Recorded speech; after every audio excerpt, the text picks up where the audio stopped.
Hi എല്ലാവർക്കും നമസ്കാരം. നമ്മളിന്ന് വളരെ ടേസ്റ്റി ആയിട്ടുള്ള ഒരു ബനാന കേക്കിൻ്റെ റെസിപ്പിയാണ് നോക്കുന്നത്. ബീറ്ററും ഓവനും ഒന്നും ഇല്ലെങ്കിൽ നമുക്ക് നല്ല സ്പോഞ്ചി ആയിട്ടുള്ള കേക്ക് വീട്ടിൽ തന്നെ ഉണ്ടാക്കിയെടുക്കാനായിട്ട് പറ്റും. അതിന് കുറച്ച് കാര്യങ്ങളൊന്ന് ശ്രദ്ധിച്ചാൽ മാത്രം മതി. അതുകൊണ്ട് തന്നെ ഡീറ്റെയിൽസ് മിസ്സാവാതിരിക്കാനായിട്ട് സ്കിപ്പ് ചെയ്യാതെ കാണുക. നിങ്ങൾക്ക് വീഡിയോ ഇഷ്ടപ്പെടുകയാണെങ്കിൽ ലൈക്ക് ചെയ്യാനും കമൻറ്റ് ചെയ്യാനും മറക്കരുത്. യൂസ്ഫുള്ളായി തോന്നുകയാണെങ്കിൽ ഒന്ന് ഷെയർ കൂടെ ചെയ്യുക. Welcome to the video. ആദ്യം തന്നെ നമുക്ക് കേക്ക് ഉണ്ടാക്കാൻ ആവശ്യത്തിലുള്ള കാര്യങ്ങളൊക്കെ ഒന്ന് എടുത്തു വെക്കാം. ഞാനിവിടെ ഇതുപോലുള്ളൊരു പാത്രത്തിലാണ് കേക്ക് ഉണ്ടാക്കുന്നത്. നിങ്ങളുടെ കയ്യിൽ ബേക്കിംഗ് ടിന്നുണ്ടെങ്കിൽ അതെടുക്കാവുന്നതാണ്. അല്ലെങ്കിൽ അത്യാവശ്യം കട്ടിയുള്ള ഇതുപോലുള്ളൊരു പാത്രം എടുക്കുക. നമുക്കിതൊന്ന് ഗ്രീസ് ചെയ്ത് വെക്കണം. അതിനായിട്ട് കയ്യിൽ അല്പം ഓയിലോ അതല്ലെങ്കിൽ ബട്ടറോ തേച്ചതിന് ശേഷം ഇതുപോലെ ഒന്ന് തേച്ച് കൊടുക്കുക. അതിനുശേഷം നമുക്ക് ഒരു ബട്ടർ പേപ്പർ വെച്ച് കൊടുക്കുക. ഇനി നിങ്ങളുടെ കയ്യിൽ ബട്ടർ പേപ്പർ ഇല്ലെങ്കിൽ കുറച്ച് മൈദ ഒന്ന് സ്പ്രെഡ് ചെയ്ത് കൊടുത്താലും മതിയാവും. അപ്പോൾ പാത്രം ഞാൻ റെഡിയാക്കിയിട്ടുണ്ട്. നമുക്കൊരു സൈഡിലേക്ക് മാറ്റി വെക്കാം. ഇനി ഞാൻ എടുത്തിരിക്കുന്നത് ഇതുപോലെ 2 പഴമാണ്. എനിക്ക് ഫിലിപ്പിനി പഴമാണ് കിട്ടിയിട്ടുള്ളത്. റോബസ്റ്റ പഴം കിട്ടുവാണെങ്കിൽ അതായിരിക്കും ഏറ്റവും നല്ലത്. അതുപോലെ തന്നെ നമുക്ക് നേന്ത്രപ്പഴം ഉപയോഗിക്കാവുന്നതാണ്. എടുക്കുന്ന പഴം പുളി ഇല്ലാത്ത ടൈപ്പ് പഴമായിരിക്കണം. അതുപോലെ തന്നെ നല്ല പഴുത്ത പഴമായിരിക്കണം. അല്ലെന്നുണ്ടെങ്കിൽ നമ്മുടെ കേക്കിനൊരു കറരുചി ഉണ്ടാകാനുള്ള സാധ്യതയുണ്ട്. ഇത് നമുക്ക് നല്ലതുപോലെ ഒന്ന് ഉടച്ചെടുക്കണം. പഴുത്ത പഴമാണെങ്കിൽ കൈ ഉപയോഗിച്ച് നല്ലപോലെ കട്ടയൊന്നും ഇല്ലാതെ ഉടച്ചെടുത്താൽ മതിയാവും. അല്ലെന്നുണ്ടെങ്കിൽ ഒന്ന് മിക്സിയിലിട്ട് അടിച്ചെടുക്കുക. എന്തായാലും ആദ്യം തന്നെ നമ്മളിത് അരച്ച് വെക്കരുത്. നമ്മളിത് മിക്സിനൊക്കെ പോകുന്നതിന് കുറച്ച് മുമ്പായിട്ടൊന്ന് റെഡിയാക്കിയാൽ മതിയാവും. ഞാൻ കേക്ക് ബേക്ക് ചെയ്യുന്നത് ഇതുപോലെ ചൂട് കട്ടിയുള്ളൊരു പാത്രത്തിനകത്താണ്. ഞാൻ സ്ഥിരം കേക്ക് ഉണ്ടാക്കാൻ ഉപയോഗിക്കുന്ന ഒരു പാത്രമാണിത്. ഇതിനകത്ത് ഇതുപോലെ ഒരു സ്റ്റാൻഡ് കൂടെ വെച്ച് കൊടുക്കും. ഇനി നിങ്ങളുടെ കയ്യിൽ ഇതുപോലെ സ്റ്റാൻഡ് ഇല്ലാന്നുണ്ടെങ്കിൽ ഒരു പാത്രം എന്തെങ്കിലും വെച്ച് കൊടുത്താലും മതിയാവും. ഇത് നമുക്ക് ഓവനൊക്കെ പ്രീഹീറ്റ് ചെയ്യുന്നത് പോലെ ഒരു 10 മിനിറ്റ് ലോ ഫ്ലെയിമിലിട്ടൊന്ന് ഹീറ്റ് ചെയ്ത് വെക്കണം. അതായത് നമ്മൾ ബാറ്റർ വെക്കുന്ന സമയത്ത് ഈ പാത്രത്തിന് അത്യാവശ്യം ചൂടുണ്ടായിരിക്കണം. ഞാനിവിടെ മാവ് അളക്കാനായിട്ട് ഉപയോഗിക്കുന്നത് ഇതുപോലൊരു കപ്പാണ്. മെഷറിംഗ് കപ്പ് ഇല്ലാത്തവർക്ക് ചെയ്യാൻ വേണ്ടിയിട്ടാണ് ഈ ഒരു രീതിയിൽ കാണിക്കുന്നത്. അപ്പം നിങ്ങൾ ഏത് കപ്പിൽ മാവ് അളക്കുന്നോ അതേ കപ്പിൽ തന്നെ പഞ്ചസാര എണ്ണയെല്ലാം മെഷർ ചെയ്യാനായിട്ട് ശ്രദ്ധിക്കണം. അപ്പം ഈ കപ്പിന് 1 കപ്പ് മൈദയാണ് ഞാനിവിടെ എടുത്തിട്ടുള്ളത്. അത് ഈ അരിപ്പയിലേക്ക് നമുക്ക് ഇട്ട് കൊടുക്കാം. ഇനി ഞാൻ ഇതിലേക്ക് ചേർത്ത് കൊടുക്കുന്നത് 1/4 ടീസ്പൂൺ ബേക്കിംഗ് പൗഡറാണ്. നമ്മൾ എടുക്കുന്ന ഇൻഗ്രീഡിയൻസ് ഒക്കെ റൂം ടെമ്പറേച്ചറിലായിട്ടിരിക്കാനായിട്ട് പ്രത്യേകം ശ്രദ്ധിക്കണം. എങ്കിൽ മാത്രമേ കേക്ക് നന്നായി വരൂ. ഇനി 1/4 ടീസ്പൂൺ ബേക്കിംഗ് സോഡ ചേർത്ത് കൊടുക്കുക. പിന്നെ മധുരം ബാലൻസ് ചെയ്യുന്നതിനായിട്ട് 1/4 ടീസ്പൂണിന് താഴെ ഉപ്പ് കൂടി ചേർത്ത് കൊടുക്കുക. ഇനി നമുക്കിതൊരു 3 തവണയെങ്കിലും നല്ലതുപോലെ ഒന്ന് അരിച്ചെടുക്കണം. നമ്മൾ ചേർത്ത ഇൻഗ്രീഡിയൻസ് ഒക്കെ മാവിൻ്റെ എല്ലാ ഭാഗത്തും എത്തുന്നതിന് അതുപോലെ നമ്മുടെ കേക്ക് നല്ല സോഫ്റ്റ് ആയിട്ടും കിട്ടുന്നതിന് വേണ്ടിയിട്ടാണ് ഇങ്ങനെ ചെയ്യുന്നത്. മാവ് ഞാനൊരു 3 തവണ നല്ലതുപോലെ അരിച്ചെടുത്തിട്ടുണ്ട്. ഇത് നമുക്കിനി ഒരു സൈഡിലേക്ക് മാറ്റി വെക്കാം. ഇനി ഞാൻ മാവ് അളന്ന അതേ കപ്പിൽ 1/4 കപ്പ് പഞ്ചസാര എടുത്തിട്ടുണ്ട്. ഇത് കറക്റ്റ് ആയിട്ടുള്ളൊരു അളവാണ്. കൂടുതൽ മധുരം വേണ്ടവർക്ക് കുറച്ചും കൂടെ ചേർത്ത് കൊടുക്കാവുന്നതാണ്. ഇനി ഇതൊരു മിക്സിയുടെ ജാറിലിട്ട് നല്ലതുപോലെ ഒന്ന് പൊടിച്ചെടുക്കണം. ഞാനിവിടെ പൊടിച്ചെടുത്തിട്ടുണ്ട്.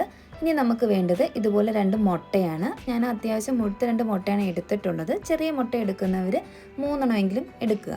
ഇനി നമുക്ക് കാണാനായിട്ട് പറ്റും മുട്ടയ്ക്കകത്ത് വെളുത്ത നാര് പോലുള്ള ഒരു ഭാഗം. അത് നമുക്ക് എടുത്ത് മാറ്റണം. അതെടുത്ത് മാറ്റുകയാണെന്നുണ്ടെങ്കിൽ നമ്മുടെ കേക്കിന് മുട്ടയുടെ യാതൊരു സ്മെല്ലും ഉണ്ടാവില്ല. മാറ്റിയില്ലെങ്കിലും കുഴപ്പമില്ല, മാറ്റുകയാണെങ്കിൽ അത്രയും നല്ലത്. അതും കൂടെ ചെയ്തതിന് ശേഷം നമുക്കിത് മിക്സിയിലേക്ക് ഒഴിച്ചു കൊടുക്കാം. ഇനി ഞാൻ ചേർത്ത് കൊടുക്കുന്നത് 1/2 ടീസ്പൂൺ വാനില എസൻസ് ആണ്. ഇതില്ലാത്തവർ പഞ്ചസാര പൊടിക്കുന്ന കൂടെ 2 ഗ്രാമ്പ് കൂടെയും ചേർത്ത് പൊടിച്ചെടുത്താൽ മതിയാവും. ഇനി ഇത് നമുക്ക് 30 മുതൽ 40 സെക്കൻഡ് വരെ ഹൈ സ്പീഡിലിട്ട് ഒന്ന് അടിച്ചെടുത്തുകൊണ്ട് വരാം. മുട്ടയും പഞ്ചസാര അടിച്ച് ഇതുപോലെ പതിപ്പിച്ചെടുത്തിട്ടുണ്ട്. ഇനി ഇതിലേക്ക് ഞാൻ ചേർത്ത് കൊടുക്കുന്നത് 1/2 കപ്പ് സൺഫ്ലവർ ഓയിലാണ്. ഓയിൽ കൂടെ ചേർത്തതിന് ശേഷം നമുക്കിത് ഒന്നും കൂടെ ലോ സ്പീഡിലിട്ട് അടിച്ചെടുക്കണം. എണ്ണ ചേർത്തതിന് ശേഷം ഹൈ സ്പീഡിലിട്ട് ഒരുപാട് നേരം അടിക്കാനായിട്ട് പാടില്ല. ഒന്ന് കറക്കിയെടുത്താൽ മാത്രം മതിയാവും. അതിനുശേഷം നമുക്ക് ഇത് മിക്സ് ചെയ്യാനുള്ള പാത്രത്തിലേക്ക് ഒഴിച്ചു കൊടുക്കാം. ഇനി നമുക്ക് എടുത്ത് വെച്ചിരുന്ന പഴം അടിച്ചത് ഇതിലേക്ക് ചേർത്ത് ഇളക്കി കൊടുക്കുക. അതിനുശേഷം നമ്മൾ എടുത്ത് വെച്ചിരിക്കുന്ന ഡ്രൈ ഇൻഗ്രീഡിയൻസ് കുറേശ്ശെ ഇതിലേക്ക് ചേർത്ത് മിക്സ് ചെയ്തെടുക്കുക. ഒരിക്കലും ഒരുമിച്ചിട്ട് കൊടുക്കരുത്. ഞാനിതൊരു 3 ഭാഗമായിട്ടാണ് ഇട്ട് കൊടുത്ത് മിക്സ് ചെയ്തെടുക്കുന്നത്. മിക്സ് ചെയ്യുമ്പോൾ നിങ്ങൾക്ക് ഇതുപോലെ ഒരു സ്പാച്ചുല വിസ്കോ അല്ലെങ്കിൽ ഒരു സ്പൂണായാലും ഉപയോഗിക്കാവുന്നതാണ്.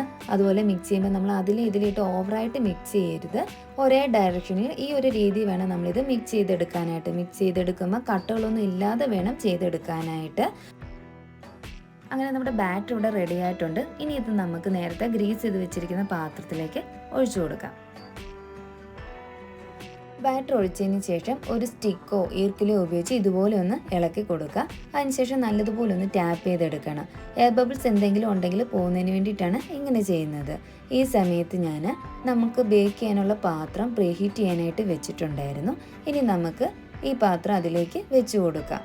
അതിനുശേഷം നമുക്കിത് അടച്ച് വെച്ച് ബേക്ക് ചെയ്തെടുക്കാം. അപ്പോൾ നിങ്ങൾ അടയ്ക്കുന്ന അടപ്പിന് ഇതുപോലെ എന്തെങ്കിലും ഹോൾ ഉണ്ടെങ്കിൽ എന്തെങ്കിലും വെച്ച് ഒന്ന് അടച്ചു കൊടുക്കുക. ഇതിൻ്റെ മുകളിലേക്ക് ഞാൻ വെയിറ്റിനായിട്ട് ഇതുപോലെ ഒരു കല്ലുകൂടെ വെക്കുന്നുണ്ട്. വെയിറ്റുള്ള എന്തെങ്കിലും വെച്ച് കൊടുത്താൽ മതിയാവും. അതിനുശേഷം നമുക്കിത് ലോ ടു മീഡിയം ഫ്ലെയിമിലിട്ട് ഒരു 30 മുതൽ 45 മിനിറ്റ് വരെ കുക്ക് ചെയ്തെടുക്കണം. 30 മിനിറ്റെങ്കിലും കഴിഞ്ഞ ശേഷം മാത്രമേ ഇത് തുറന്ന് നോക്കാവുള്ളൂ. അല്ലെന്നുണ്ടെങ്കിൽ നമ്മുടെ പൊങ്ങി വന്ന കേക്ക് താന്നു പോകും. ഇപ്പം നമ്മുടെ കേക്ക് വെച്ചിട്ട് 45 മിനിറ്റ് ആയിട്ടുണ്ട്. ഇനി നമുക്കിത് തുറന്ന് നോക്കാം. ഞാനിത് ആദ്യത്തെ 2 മിനിറ്റ് ഹൈ ഫ്ലെയിമിൽ ഇട്ടതിന് ശേഷം ലോ ടു മീഡിയം ഫ്ലെയിമിലിട്ടാണ് ബേക്ക് ചെയ്തെടുത്തിട്ടുള്ളത്. നമ്മുടെ കേക്ക് നല്ലതുപോലെ തന്നെ പൊങ്ങി വന്നിട്ടുണ്ട്. ഇനി ഇത് വെന്തോന്ന് അറിയാനായിട്ട് ഇതുപോലെ ഒരു സ്റ്റിക്ക് ഉപയോഗിച്ച് കുത്തി നോക്കാം. നമ്മുടെ സ്റ്റിക്ക് ക്ലിയർ ആണ്. കേക്ക് നല്ലതുപോലെ കുക്കായിട്ടുണ്ട്. ഇനി നമുക്കിത് വാങ്ങി വെക്കാം. അതിനുശേഷം കേക്ക് നല്ലപോലെ ഒന്ന് തണുത്തതിന് ശേഷം നമുക്ക് കട്ട് ചെയ്യാം. ചൂടോടുകൂടി കട്ട് ചെയ്യരുത്. അങ്ങനെ ചെയ്ത് കഴിഞ്ഞാൽ നമ്മുടെ കേക്ക് നല്ല രീതിയിൽ കിട്ടത്തില്ല. നമ്മുടെ കേക്ക് കാണുമ്പം തന്നെ അറിയാം നല്ല സ്പോഞ്ചി ആയിട്ടാണ് ഇരിക്കുന്നത്. എൻ്റെ ഇളയ മോള് കഴിക്കാനായിട്ട് ഇങ്ങനെ റെഡി ആയിട്ട് നിൽക്കുകയാണ്. വീഡിയോയിൽ അവളുടെ കൈയൊക്കെ ഇടയ്ക്കൂടെ വരുന്നത് കാണാം. അവളുടെ ഫേവറേറ്റ് ആയിട്ടുള്ളൊരു കേക്കാണ്. അപ്പം കഴിച്ചിട്ടില്ലാത്തവരൊക്കെ ഒന്ന് ട്രൈ ചെയ്ത് നോക്കൂ. എന്നിട്ട് നിങ്ങളുടെ ഫീഡ്ബാക്ക് ഒന്ന് അറിയിക്കുക. വളരെ ടേസ്റ്റി ആയിട്ടുള്ളൊരു കേക്കാണ്. നമുക്ക് പുതിയൊരു റെസിപ്പിയായിട്ട് വീണ്ടും കാണാം. Thanks for watching.